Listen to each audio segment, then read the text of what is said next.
Joe and the Chevra for arranging and for taking the initiative that even if, we never seen, I can't stop a share. So if we're... You said in the office, in the house, office, on Zoom, in whatever, the office, we'll the office is canceled, we'll come bring it to the house. And thank you for the food and the lunch. Everyone's enjoying.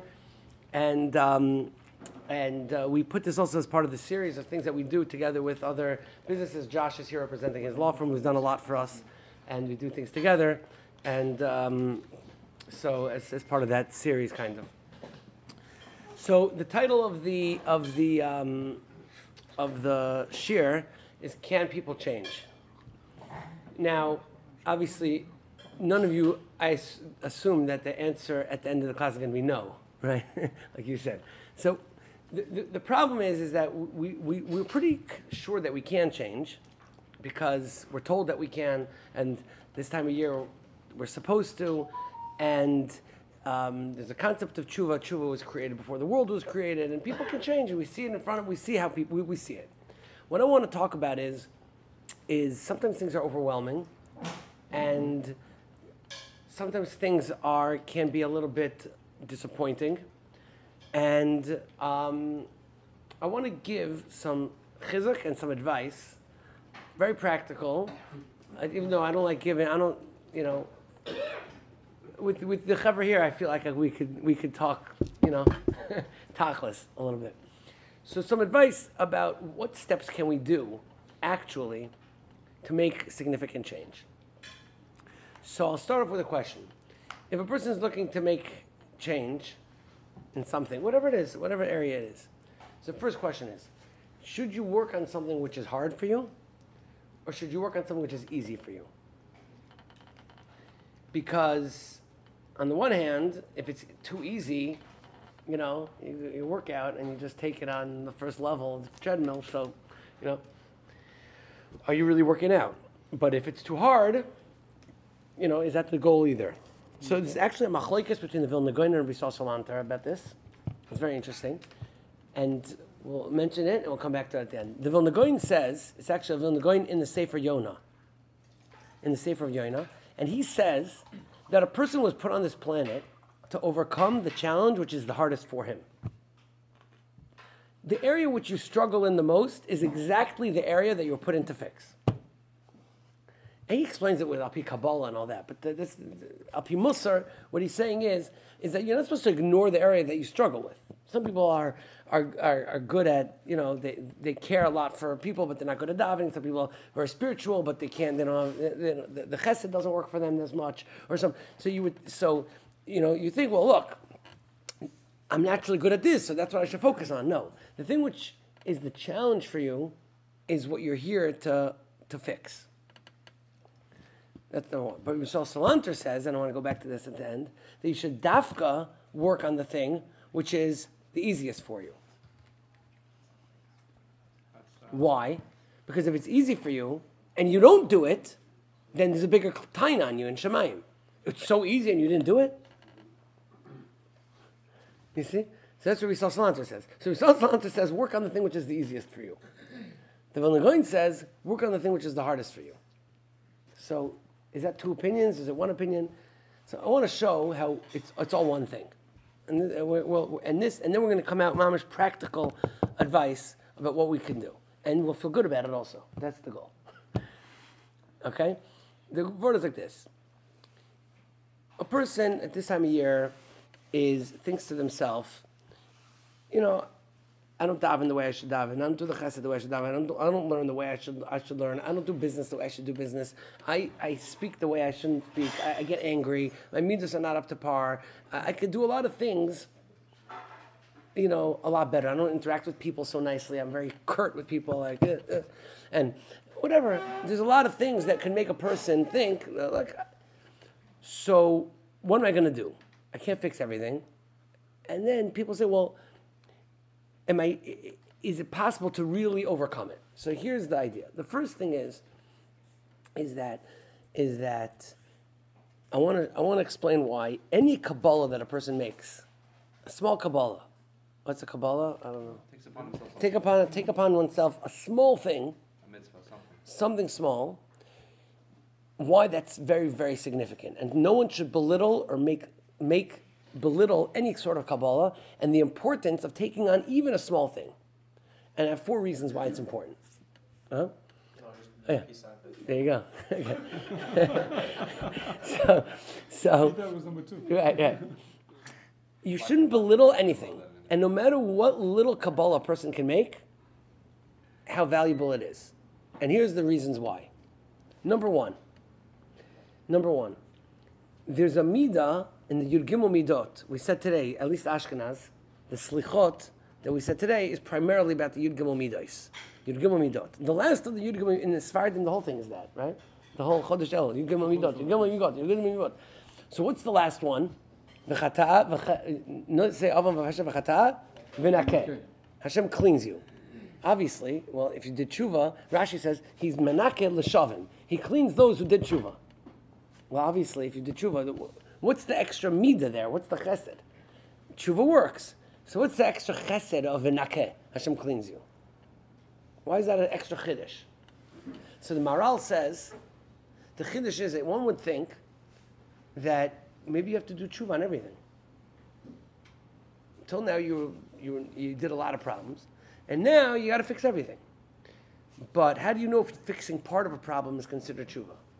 That's the chiddush v'nakeh. Whatever tshuva you do, it works, even if it's on one avera over others. Rabbi Slanter adds a piece. Rabbi Slanter says it's called tshuva even if you do tshuva only from part of one avera. So, for example, Rabbi Slanter would go around telling people before Yom Kippur, people had their stores open on Shabbos. So he said, close your store Friday night, even if you're going to keep your store open Shabbos morning. So, well, is he doing tshuva on Shabbat? Or he's not doing tshuva on Shabbat. There's credit in doing partial situations. So how do you know that? Why? A guy says, I'm going to try. Because I think Hashem values the effort. Okay, the answer is v'nakeh. This midah. That's what Rabbi Salanter says.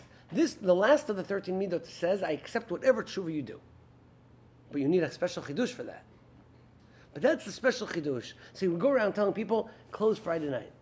Well, I'm still Machal Shabbos. I don't care what you're Machal Shabbos. Maybe next thing you know, he's okay with Friday night, and later on he's like, okay, fine, I feel comfortable with this, maybe I'll okay. So you're already saying a more practical thing. So we'll get to that also. That's on the list of reasons why it's important. But the first thing is even without that, the mere fact that a person took upon themselves part of something is already called tshuva. And this is the chidush of enakeh. Open a little petach for Hashem and he'll do the rest. Okay. It's called tshuva. And I think it's a chidush where, and that's why whatever a person can do that's significant, that's a Kabbalah in any area, I don't take davening seriously. Okay, so I'll do one tefillah a day. Okay, but the other 2 are still a disaster. So what's the value? No, I'm working on it. So it's called tshuva. Number one. Now, number 2, massive chiddush Rosh Yeshiva said. It says that Yom Kippur is mechaper l'shavim. Yom Kippur cleanses those that do tshuva. Ve'ena mechaper, but it doesn't work l'she'enam shavim for people that don't do tshuva. So if a person does this, and they accept upon themselves part of it, so they're going to now work on part of one tefillah. Okay, so they're working on something. Now they're considered having done tshuva. Once they're considered having done tshuva, they're included in Yom Kippur. And now they get full kapara on everything. Because now you're already included in Yom Kippur. You're included in the special power of Yom Kippur. So that little step put you in the door. Like that mashal with the Sfas Emes.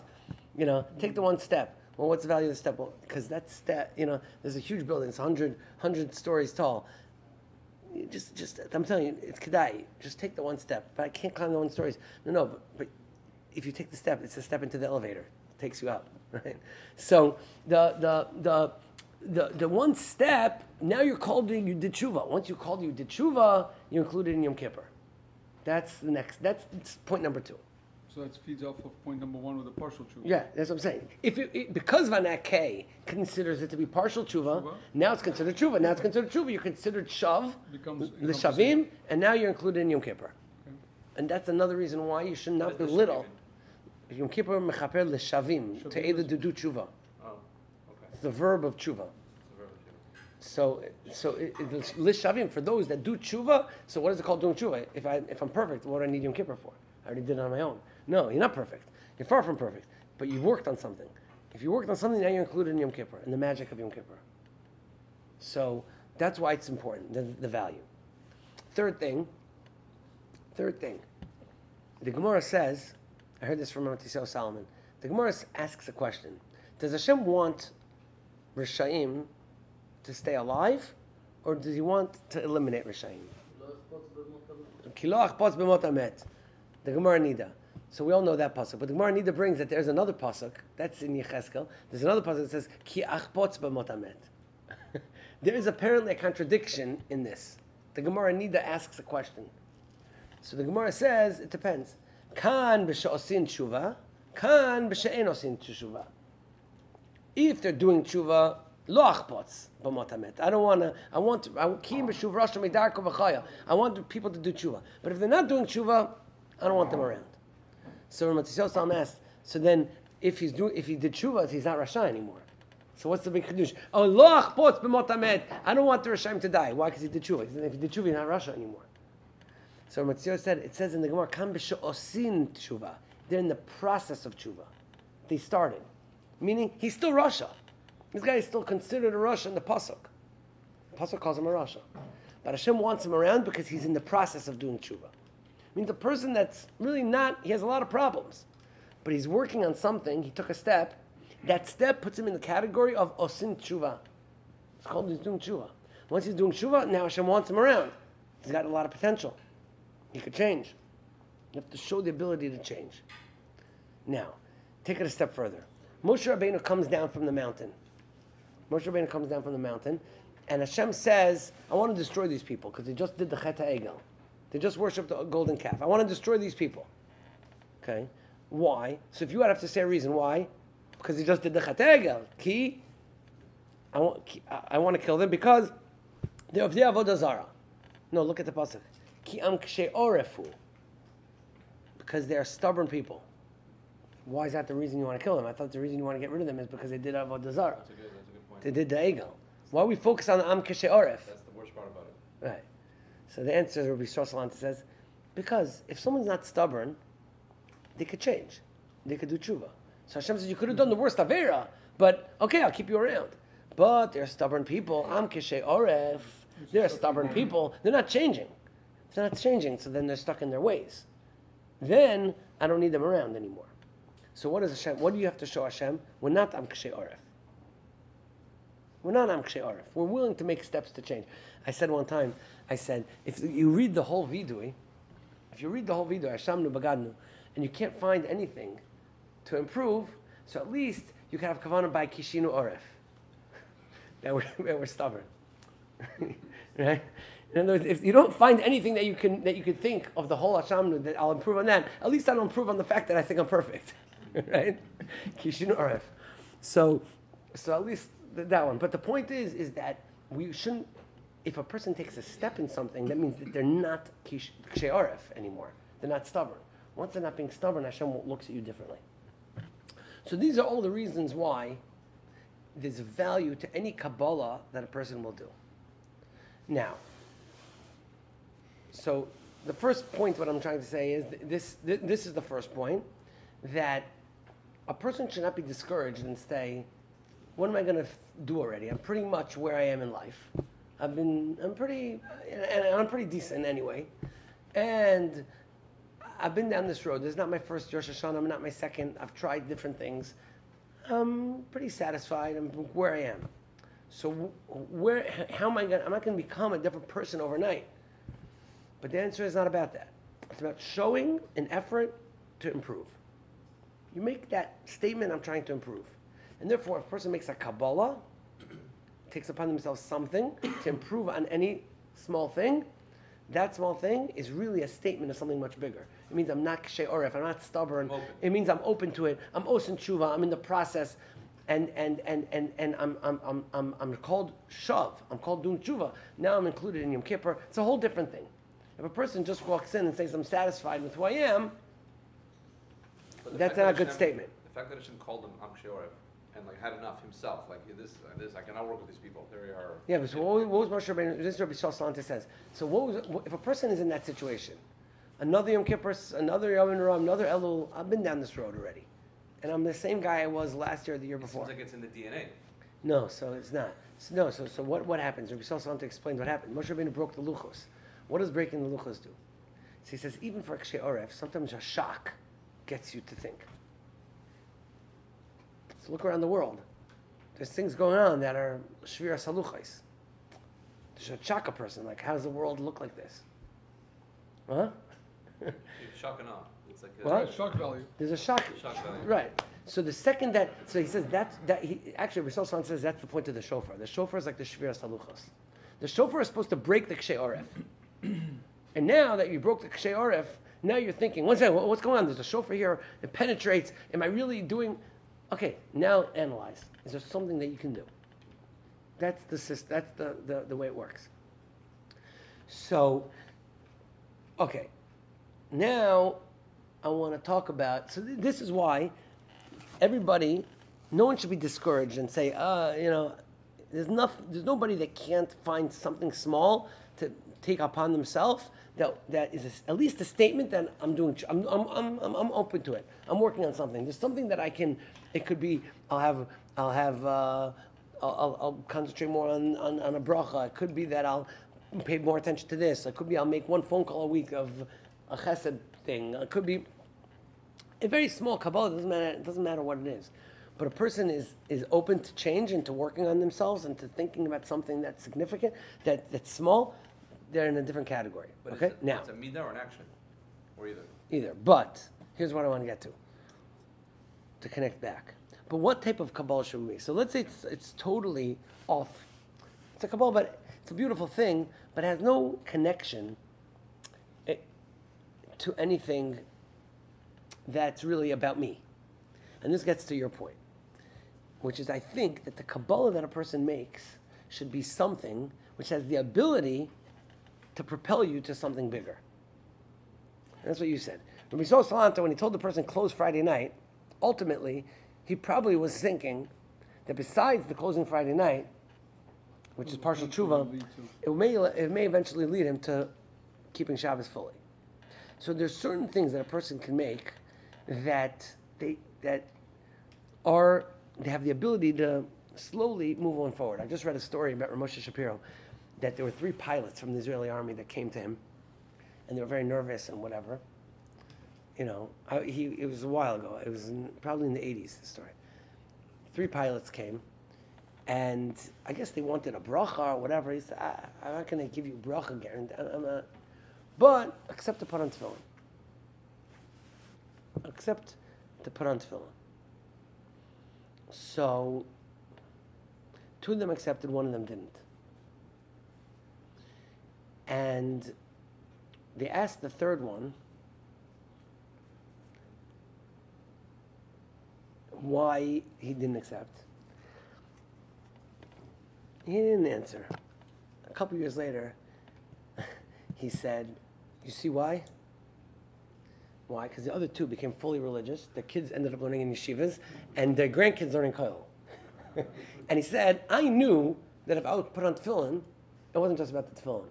I was going to end up having to change my whole life, and I wasn't holding by that. And Moshe Shapiro also knew when he gave that advice, right? He also knew that that's the point. So the first 2, just tefillin. Ramosha knew just tefillin means it changes your life. The other guy, he knew that also, but he was afraid of doing that step, right? So there are certain things. Afraid, or he clearly said that he didn't want, is what you said. He didn't mind the tefillin per se, Yeah, but he didn't. but he knew that it's not about the tefillin. He was afraid. He didn't want the change. He wasn't able. He couldn't embrace that. There's a story like this with a non-religious guy who attends Shabbaton. He's all inspired, and the rabbi at the end says, "Listen, just take upon yourself one small thing like what I said. Listen, Rabbi, I enjoyed, but it's not for me. This." And he says, "Listen, something small." He said, "Rabbi, I enjoy. Just wash your hands before you eat. Just wash. No, it's easy. Everyone wants. It's like 2 seconds." He said, "Okay, I take it." So then we started washing his hands. He's like, okay, if I'm washing, I'll make a bracha. Right. If I'm gonna make a bracha, I gotta eat kosher. I'm not Yeah. gonna like make a bracha and then Right. wash my hands. So start eating kosher. And then all of a sudden, like it's been now and then exactly like this. Yeah. So there's a great story also I have with that there was, I heard it's basically there was this guy that was in yeshiva. And he was a good guy and all that. He left yeshiva, came back to America, left Eretz Yisrael, came back to America. One thing led to the next. He got married. He started, doing his thing, and he didn't exactly. Eventually, he didn't look the same that he looked like when he was in yeshiva. Eventually, he came to his Rabbi. He was married for 5-6 years. He didn't have children, and he came to his Rabbi and he asked his Rabbi what can he do. He says, "Look, I don't make miracles, but regardless, let's make a Kabbalah or something." So he says, "What type?" Well, see, he doesn't know what he's going to tell him. So he says, "I want you to daven Marv with a minyan every night." I think I can handle that. Once a day, make it to shul. Marv, okay, I think I can handle that. He says, "But a Kabbalah means Kabbalah. That means 365. It's not 364. It's not 363. I need every night." Okay, fine. I think I can handle it. Fine. 2 weeks later, his wife's like, "Okay, I made a reservation at the at the restaurant for our anniversary." He's like, "Sure, no problem." He's getting in the car. He's like, "What time is Marv?" He's like, "What do you mean Marv?" So he has to rearrange everything. It becomes a priority. Like, I have to go to Marv. Turns out he ends up having a conference in Thailand that he basically arranged, and he ran the whole thing, and he did it every year. So he just, okay, it's the winter conference, and fine. Then he's like, "Marv, what's going to happen?" So he calls up his rabbi. He's like, "You only meant when I was home, right? You didn't mean Thailand." He's like, "No, I meant 365 a year." So he said, okay. So he calls up the Chabad guy. He said, "Is there a minyan? Is there a minyan for Marv in your place?" He's like, "Oh, you're coming on Yom Kippur?" He's like, no minyan for Marv. So he says, "Okay, but there's Jewish people around." He's like, "Well, there's a lot of people, but they don't come to shul. So what would it take to get them to come to shul?" He's like, "Some good food." This guy throws a party. He sponsors this massive party. This massive party. He gets all the Israelis to come. In the middle of the party, he says, "We need a minute for Marv in the back." So okay, so I might say somehow he gathers along. So 2 nights in a row, he's there for the conference. He gets Marv every night. So he really takes it seriously. Eventually, the same type of thing. So he goes to Marv. So everyone else is at Marv. There's also, I may as well just I'm always running late. I'll get a chavrusa. So he ends up learning an hour a night. Before Marv, he ends up learning, if I'm learning at night, I learn in the morning, come to Shachas. Basically, the whole picture was different.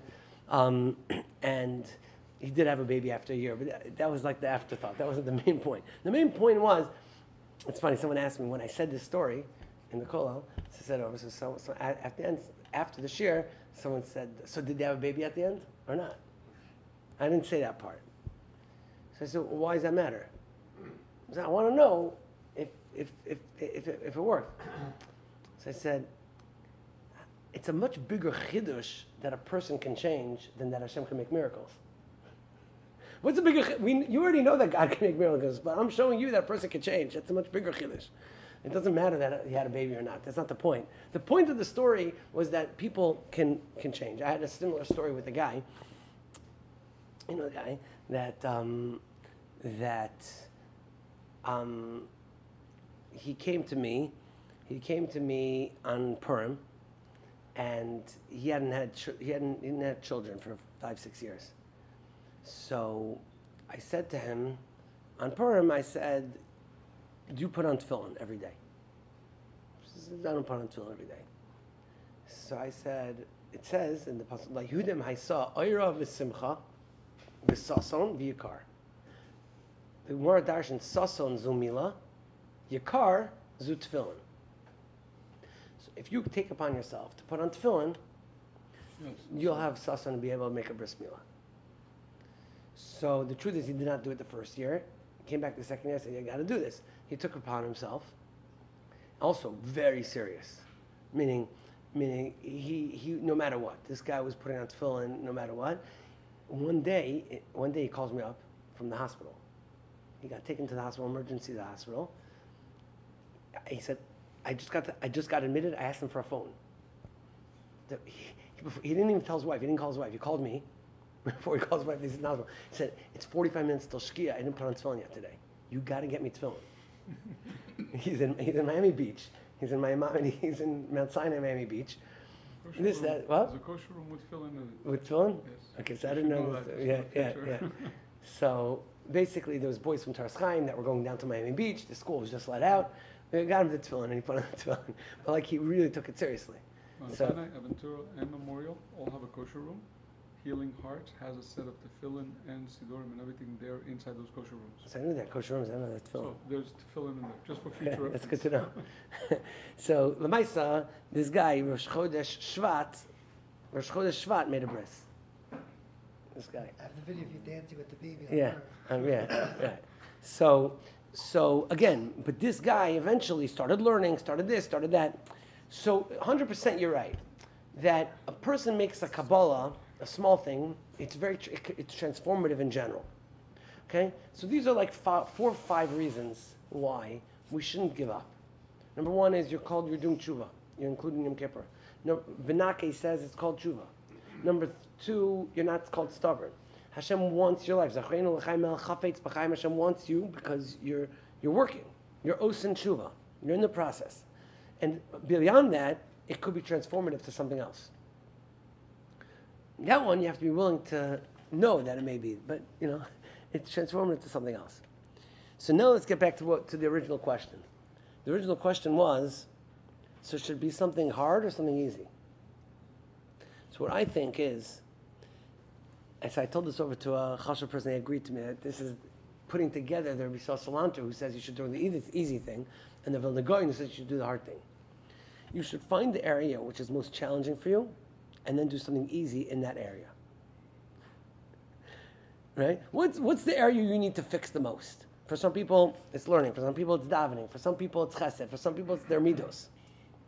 So let's say it's lashon. Let's say I'm a guy. I'm a big schmoozer. The whole davening, I'm schmoozing. I have every piece of news, everything you would ever want to know, news, comments, what this guy holds about this, what this guy holds about that person, every piece of lashon hara, every piece of, I'm the hacker in the shul. I sit in the back, I hang out in the coffee room, and whatever you need, I'm the guy. Okay? So maybe that's the area he should work on. He should, but what he... Where do you think you had any of the guys like that in the Kollel? So this is the guy, right? So maybe he should just start with, during davening, being gavra during laning. I'm not gonna hack around. I'll pay attention during laning. I'm not changing my whole character, but it's something small in the area that's challenging for me. So I think this is mamish the answer that there's no machlokas between Brisal Salanter and the Gra. The Gra is saying, don't ignore your biggest challenge. Don't ignore your biggest challenge, which is, I'm not such a spiritual guy. I'd rather do only this types of mitzvos. But like some of the stuff, don't ignore your biggest challenge. If you don't enjoy learning, maybe your biggest challenge is learning. If you don't enjoy davening, maybe it's davening. Maybe it's other things. But don't ignore your biggest challenge. You always get angry. Kas. If you have a specific challenge, don't ignore it. But then when you're trying to figure out how to tackle, you have to use a Risal Salanter's method. You need a strategy. Which is go on a small one, but don't at the same time undermine and think because it's so small it's not significant. That's my point. But Amida is a little different than a technical thing. Amida is different than a technical thing. It's not beyond your. It's like really, if someone feels a way about something, it's very hard for them to change how they feel, right? So if they're angry, or if they're jealous, or if they're very stingy, he gives tzedakah. I guess that's some way to fight it, but. If he's jealous, I don't know what he can do to make him not jealous. Or if he's angry, I don't know, again, he can say, I'm going to restrain myself. So let's talk about that for a second. A person's always jealous. So, the root of most of those is bitachon. At the end. The root of anger, the root of jealousy, the root of a lot of these things is a lack of bitachon. Seeking honor. Because the person knows that Hashem runs the world. You're getting what you're getting, you're not getting what you're not getting. Why are you getting angry? Because you stubbed your toe. Okay, so that's how you got your use. you could attack the root of it a little bit, but working on bitachon is very difficult. Right, so If you don't have it, you don't have how it. do you tangibly work on bitachon? So I saw in a lot of the svarim that actions affect your midos eventually. So if a person feels that they're very stingy, or they're not, I think in general, what I would say personally is, take the things which we're doing already and try to give them more meaning. So for example, Is it along the lines of fake it till you make it? there's such a Because thing. you, Right. you kind of do the actions, Yeah. and the actions eventually Yeah. become habitual. But certainly, Right. And when they bitachon, become how you habitual, they change your exercise Bitachon personality. Bitachon is very hard to exercise muscle. Your, The way, when you shrink your Yitzhar Hara also. Let's say, I'll just push it over a little bit. I'm gonna do it, don't worry, just push it up a little bit, and then little by little.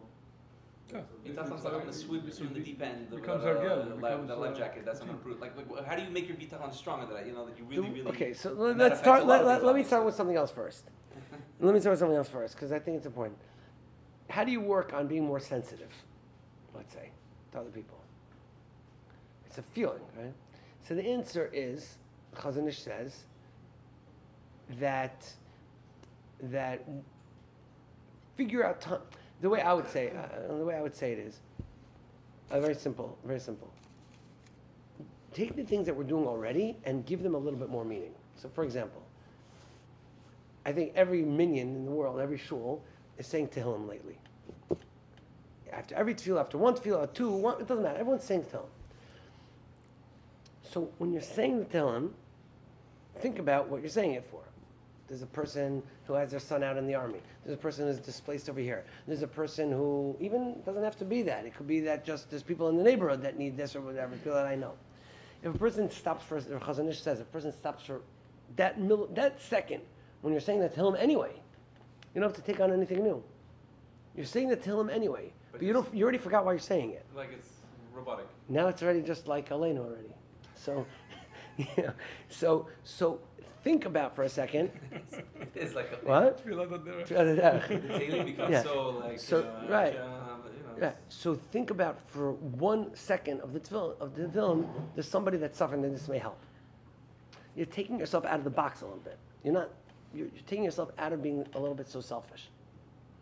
I think that adding meaning to things that we're doing already is probably the best way to do it. Because to add on more things, not always so convenient. Last year we had with Rabbi Parnas, and he was speaking about selichot, and he went through it. And he was giving the example that, a lot of times we read through selichot very robotically, and most people don't understand anything of what's there. He gave an example. He says, just take the selichot, even if you do one of the slichot, and you do it with a transliterated, if you don't understand the Hebrew, and you work through it, and you'll be accomplishing so much more than if you went through all the selichot, and the selichot went through you rather than you went through the selichot. Right. And he gave that as an example. Just I think it was last week, no? When was it? 2 weeks ago, whatever. But along the Right. same lines of Right. trying to. Try to take put things and give them a little bit something more into it. meaning. Give the things that we're doing more I mean, a meaning. lot of time you're talking about Tehillim. A lot of time we read the Tehillim, okay, and we read through an entire book. Sure, we don't know what we're saying, what the meaning of the Tehillim are. But I'm thinking even beyond that. But We sometimes, don't remember sometimes what- when you just stop and you just read one slowly and really Right. read it, it Right. gives a whole different Right. meaning. Right. So in general, that's what I think is important. Wasn't that said by the plane that got hijacked in Uganda? Was it the mirror maybe? Someone got up to speak. Said, imagine if it was your kid on the plane. Imagine if it was your brother on the plane. Right. What type of Tehillim would you be Yeah. saying? It's like, Right. think like, That's what Shalom, yeah. Right. Yeah, that's true. I'm just saying there's a certain way to, if you're working on that on that Indian, right? So to sum up, can people change? So I think that for sure we believe that people can, but the way that they change doesn't have to be so significant. There's an amazing gra. Gra says like this. We say that HaKadosh Baruch Hu is Hine ze omed achar kotlenu. You ever say that? We say that pasuk in Kiddush Levana. Hine ze omed achar kotlenu. Hashem stands behind the wall. Meitzitz min hacharakim. No. Meitzitz min hachalonot, mashgiach min hachalonot, meitzitz min hacharakim. Very good. Mashgiach min hachalonot, meitzitz min hacharakim. So Hashem is standing behind the wall. He's looking through the window, and he's meitzitz, and he peeks through the crack. What does this mean? The Gra says that the koslenu, the wall, is the wall created by our averos. And it's a separation. Hashem's there, we're here. A barrier. Barrier. But Hashem can look through the wall. How does he look through the wall? Through tshuva. When we start doing tshuva, that creates holes in the wall and allows Hashem to look in. But he says there's two types of tshuva. There's tshuva that there's a window created. A window means who's ever walking by can see it. That means that the guy made such a big change in their life that everybody that walks by sees, oh, this is a different person. Sometimes you have a person's total, he wasn't Shomer Shabbos, now they're Shomer Shabbos. They're making major changes in their life. So Hashem sees that just like everyone else sees that. That's not a chidush. Mashgiach min hachalonot. He looks through the windows of the tshuva and sees, oh, this person there. Many of us, we right, the tshuva that we'll do may not be so clear, oh, wow, this is a different person.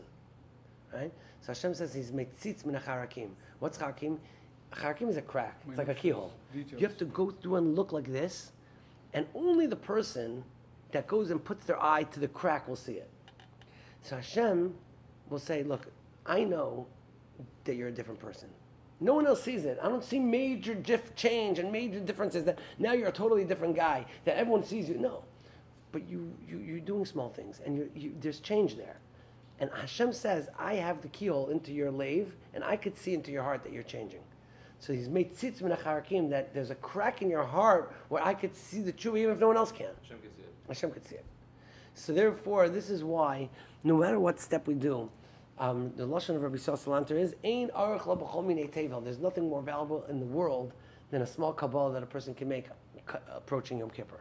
That's his lashon. It's in Or Yisrael, letter 7. He says like that. He says that the most valuable thing in the world is to make some sort of small kabbalah. So the answer is yes, people can change. We got the right answer. The question is how? Small steps. Small steps means small kabbalah. Small things, small. Never, what's it called? Underestimate the value of a small step. Small step could be very significant. But at the same time, the small step should be in something which is serious. It should be in something which matters to you, which could lead to something. It should be a transformative step. It shouldn't just be, something random like that makes life easy. Like, I'll put in my, I'm gonna start keeping a Tehillim in my car now. I mean, very nice. You have Tehillim in your car, but you're not a car. I mean, you can't do something which is completely. It's nice. It's a good step, but it's just something which is in an area which is significant, which is important, but it doesn't have to be a difficult step. It can be an easy step. The foundation behind this is mitzvah goreret mitzvah. Yes. That's the and tshuva is real tshuva. underlying. The harder one is to improve emunah bitachon. Is there any tangible thing someone could do that has it's a connection? So the aleph of improving bitachon, I was in a vad. You ever heard of Nissen Kaplan? And his father's Reb Naftali Kaplan, and he's a big mashgiach in Eretz Yisrael. I was in a vad with him. He said that the first step to work on bitachon is a step before that, which is trying to see the hand of Hashem in your daily life. Before giving bitachon to Hashem, you have to first feel in simple things that Hashem is there. And therefore, a person can work on being more aware that when things happen, there's Hashem. To it and Right, help, right. bigger That'll help living with Hashem on a daily basis. Chafetz Chaim write that any person is supposed to write a booklet, and every day you write all the miracles that Hashem did for you. Yes. And every day you repeat. From this, you see how much Hashem did. Exactly. If a person writes down, like the Melech, he would write down all the things. if a person would write down one thing a day that he felt was kind of hashgacha pratis, then at the end they would. I have a notebook like that. Not from recently. It was from about 18, 19 years ago. There was a tekufa I was working on this. I still have the notebook. It's 3 months. Where you wrote down. And every day I wrote down something, and I looked back at it. I looked back at it recently, and like the stuff there, that's like, yeah, you see, wow, every day there was something. So that's the message, and I think it's a message we can all walk away with something. Thank you. Bezrat Hashem. All right. Thank you so much. Shkoyach, shkoyach. Thank you to Joe. Thank Coming. you for maintaining the tradition. That, Yeah, it's- yeah. A little different